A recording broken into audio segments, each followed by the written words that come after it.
पाँच लक्ष कण्ठे गीता पाठ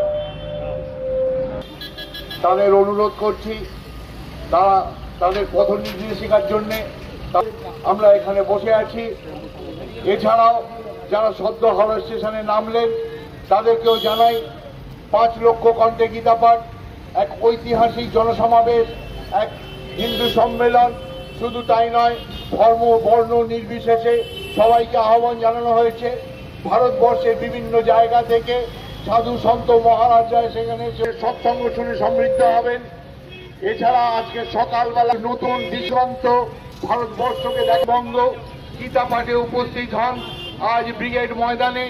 আমরা কণ্ঠে গীতা পাঠ 7ই ডিসেম্বর রবিবার অর্থাৎ আজ সকালবেলায় ব্রিগেড ময়দানে।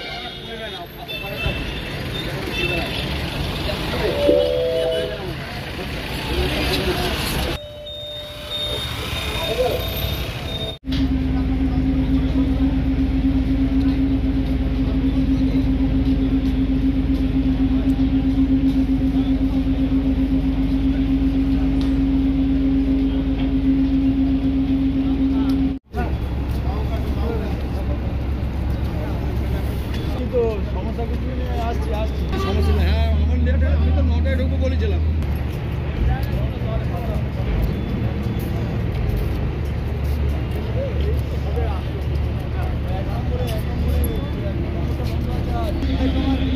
তোদের তৃণমূলে ফ্ল্যাগ রয়েছে।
আছে।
কাটোয়া থেকে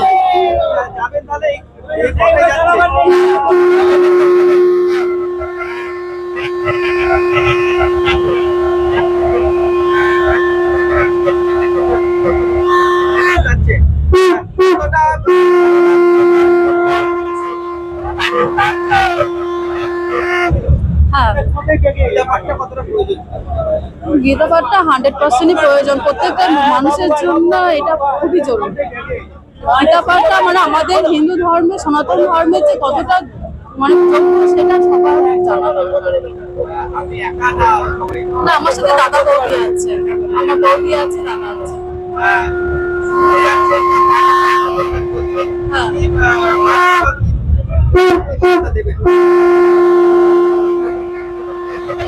যে আমাদের যে নতুন যে জেনারেশন আছে তারা আমাদের হিন্দু ধর্মটা ভালোভাবে জানবে, এটুকুই আমার বলার।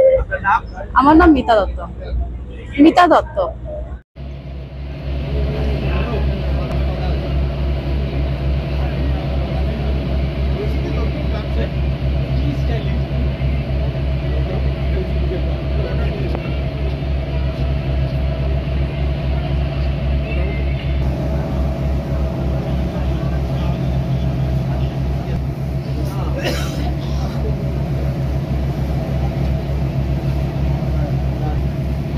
রাস্তা বাস তো নেই,